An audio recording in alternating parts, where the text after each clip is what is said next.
What's good, everybody? It's your boy, O'Shea Duke Jackson, back at it again with another episode of The Celebrity Junk.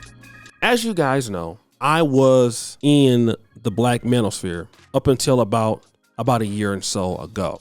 So I remember 2 years ago when Jeannie, Mai, and Jeezy got married. Now, I will be honest, you know that I am a pro-black. I've been that person for many years. I do not indulge in interracial dating, although I know that some brothers do. And there was a slew of videos made about this situation when it happened. Of course, Jeezy was with Keisha Cole at first and things like that. But then there were some black men who were celebrating the fact that Jeezy was getting with Jeannie Mai. And I was trying to, at the time, let him have his right to do that. Although me personally, I wouldn't do that. But Chrissy made a video called Jeannie Mai Dethroned by Black Men After Jeezy Files for Divorce. And as much as some brothers don't like Chrissy's commentary, I would like to play this video. And then I'm going to come back.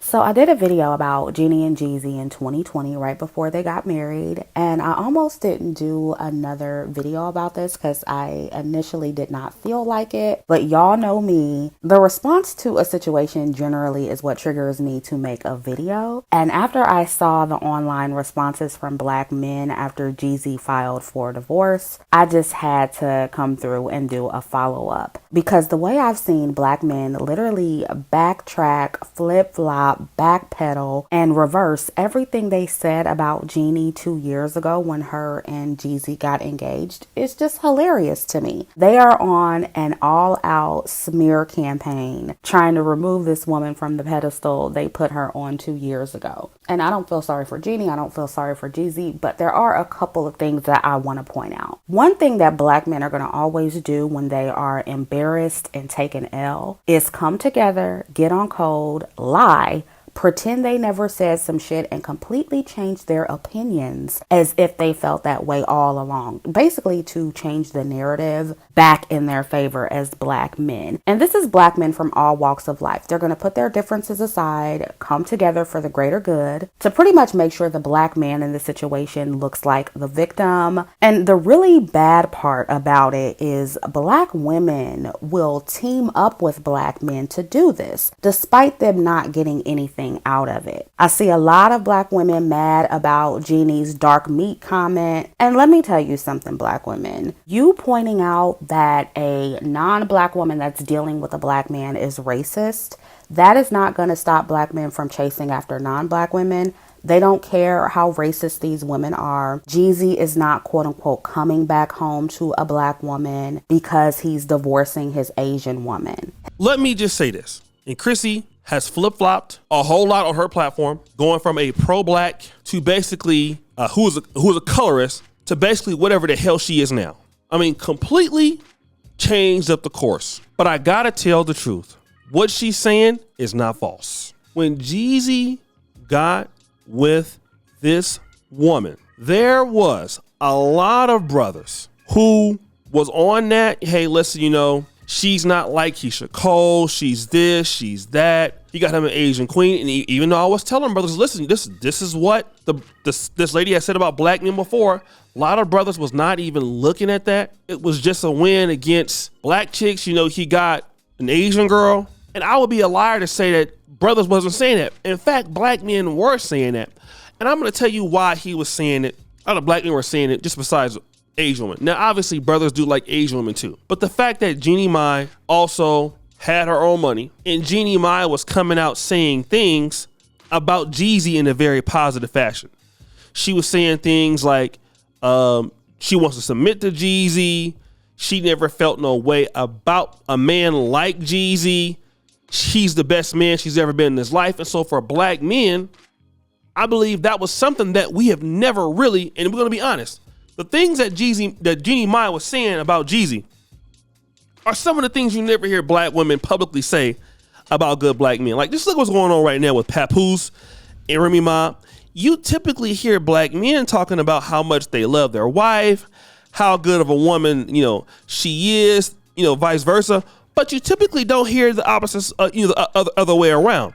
So when black men were hearing that, then black men were saying like, hey, listen, well, okay, here's a brother getting some respect outside of the community from a woman. What black men did not understand was that in many cases, Jeannie Mai was just as problematic as most brothers say sisters are, if not even worse. Okay? If not even worse. So much so, a man like Jeezy had to let her go. She's been divorced by a white man and a black man in that same period of time. Now, what am I trying to say now? I'm going to be real. As black men, we have to stop looking at people and thinking just because they're Asian, just because they're white, they are more submissive because they come from a certain culture. Okay, their mama might come from Vietnam. They was born in Cali. They come up in this system. Yes, they may have some experience with that, but that doesn't mean anything. And so many times, black men get caught up, just like black women. Black women look at a white man, think he's just gonna be so faithful, so masculine. Look, man, that white man will mistreat your ass just like anybody else. And in this case, the black man has to start giving preference or precedence to somebody based on race. And this is what I'm talking about. We have so much hatred for our group that whenever we see each other, and it's the same, and I'm going to talk about this in context in great detail. It's the same problem we have in the business world, in the black community. When we see black people in business, automatically, oh, I can't trust him. Oh, I can't trust her in business. Oh, that person's trash. This automatically, and I understand we got bad experiences, but we are so quick to want to get away from each other. Here we go going to somebody else that's even a lot worse than what we're thinking about. And it's always a get back. Like, I don't know what it is with black people, black men and black women. Whenever we go to another race, it's always a get back at somebody else. How many swirlers go and fail like that? They go, I got me a white man now. Everything's okay. Then find out the white man, he beating on you. He's stealing your food. He broke. He don't have nothing. Only to come back and be humble. That's all you see. That's all you see. It's the same thing. And a lot of black men, I'm going to tell you, I've seen, you guys know I'm in the travel community for real, right? Not like a passport, bro, but I'm just, some of these groups and things like this. I've seen brothers talk bad about black single moms, insult them to death. Go to Brazil, out there with a Brazilian single mom, buying washing machines, buying sandals, paying for other stuff. Only when you go back to America, you find out she getting her cheeks clapped somewhere in the favelas by somebody else. Then you're dead but hurt. I've seen it. I've seen dudes talk bad about African-American women, talk about going to Dominican Republic. And this is a true story. Anybody knows these Facebook groups know what I'm talking about. One dude will post his girlfriend in there only to find out that two other dudes in the group is currently sleeping with her while he loves her. Be ready to fight. Those of you who know me and know the situation know what I'm talking about. But then you have all of this smoke for sisters. And I get having smoke for somebody in your community because you're familiar with them. But then here's the situation.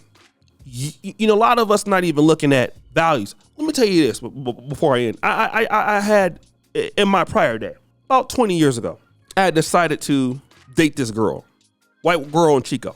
All she liked was black men. This is what stopped me at that time, before I was even in the pro-black stuff. I said, what's the reason that you like black men? Well, they're funny. They're cool. They're interesting. I said, so, but what is it about them that you actually like? Well, they're good at bed.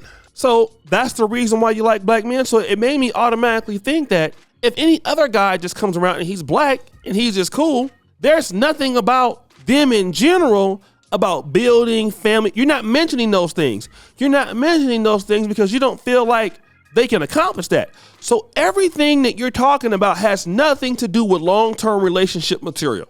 Okay, so any white woman that I ever came across after that liked black men based on, I just left them alone. It was not even worth it. Period. Didn't even waste my time at that time. And that was actually the last one I'd even dated in 20 years. I never, since 2002, 2003, ever since that generation, I was done. Plus, that wasn't my preference, no way, but I was done. So this is what happens with brothers. Well, guys, what do you think? It's your boy, O'Shea Duke Jackson, back at it again with another episode of The Celebrity Junk. I appreciate you for all that you do. Subscribe, hit the bell. We're out.